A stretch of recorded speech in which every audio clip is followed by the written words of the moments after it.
Good morning, world. I decided to break the holiday series in light of today's events so that we can address a couple issues. Today, life has changed for many people around the country, especially our kids. Whether you're in Connecticut or all the way down here in South Florida, kids have heard of what has happened, and their world has changed as a result. So today we're going to address a couple things that you as parents can do to help your children. The first and most important thing that we need to do as parents is reassure the kids that although this tragedy happened, there are still places in the world where they can be comfortable, that they should still be able to live life and be comfortable and be reassured that they are loved and that they are going to be cared for. One of the things that are most likely to happen with kids is an increase in anxiety.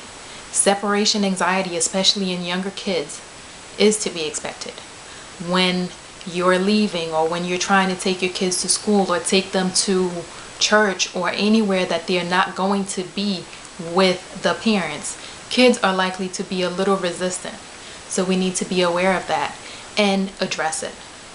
But first thing to do is get your kids, give them big hugs, give them kisses, tell them you love them, tell them that you're there, and tell them that you are going to do everything in your power to keep them safe, because that's what they need to hear today. Next thing, of course, is going to be addressing the anxiety that they are experiencing over the coming days. Kids are going to be grieving, they are going to be scared. And as that happens, because children don't always have the same level of vocabulary that adults are supposed to have, they will express that in different ways. So especially as we're talking about younger kids, like elementary level kids, like your child who was potty trained may suddenly be having a few more accidents. Your child who was sleeping through the night may be wetting the bed a little bit.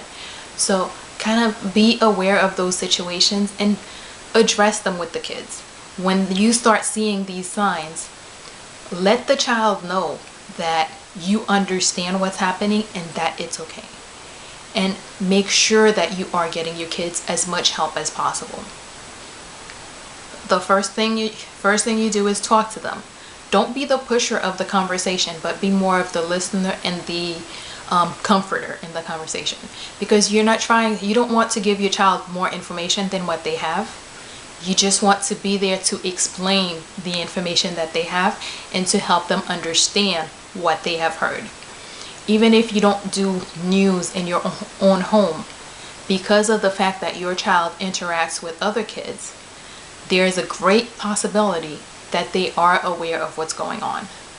So when you start seeing little signs, your kid comes home and is a little weird, when you're going to work, your child hangs on just a little bit longer than they normally do, take a moment to address that, because the child may not know what's happening and they may not know how to express it. So it's your job to make sure that it gets addressed. Again, schools are going to have resources. There's always 211. Do your own research, speak to other parents, speak with community leaders. Churches are going to have events, and make sure that whatever is appropriate for your child, because you don't want them into stuff that's not age appropriate. So whatever is appropriate for your child that they can participate in, give them the opportunity to participate. That way they get to let out what's going on. Art is a good way for kids to express what's going on with them, so encourage them to be artistic, to play, to be hands-on. That way they get to express it. And of course, use things that your kids are familiar with. If your children are familiar with expressing themselves to prayer, if they're familiar with talking to God, do that. If you've done activities, if they can write, if they can do community service projects, anything that the kids can do to help them feel normal and comfortable and safe again, do those things. Sometimes many kids will probably want to do things for the kids that are in Connecticut that are hurting right now. Encourage them to do that. They may want to write letters. They may want to write cards. Something that helps them, that empowers them. Allow them, assist them, encourage them to do those types of things. Also, as parents, as adults, many of us are angry. And throughout the course of the day, I've seen and heard some of the descriptions and that people have made of the situation. You have to be careful of the words that you're using, because although you're telling your child to their face that they're going to be okay, the message that they overhear when you're talking to your spouse, when you're talking to your friends, when you're on the phone, that message may weigh even more heavily than the things that you say to them. Because when you talk to them, they get an explanation. But when they overhear you on the phone talking about how one of the things that I keep hearing today is how there are so many sick people in the world, or that however you're describing it, be careful the words you're using, because you don't want to undo the work that you do with your kids. You want to make sure that once you tell them that they are going to be safe, your actions, your behaviors, and your other words are going to reinforce that message.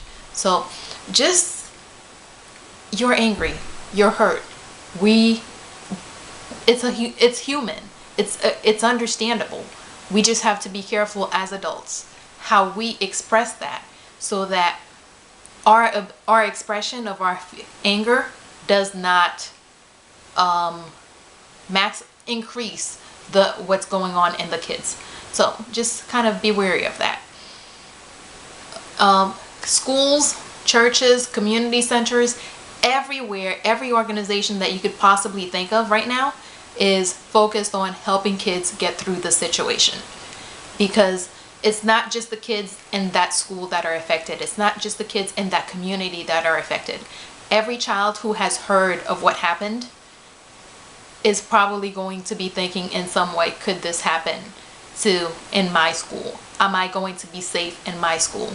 So reassure your children, but if you're noticing issues, be sure to get help. You spend more time with your kids than anyone else. So you are more likely to understand, to realize and notice any changes in them. And as soon as you notice something, please address it.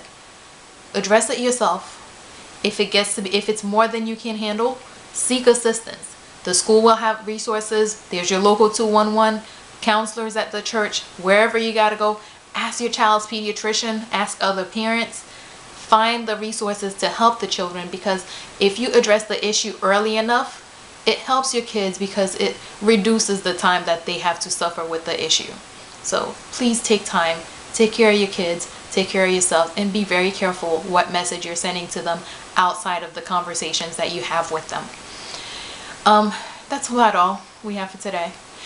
Please, today, tomorrow, and every day that you get the opportunity to do so, please take a moment. Tell your children you love them. Give them big hugs. Give them kisses.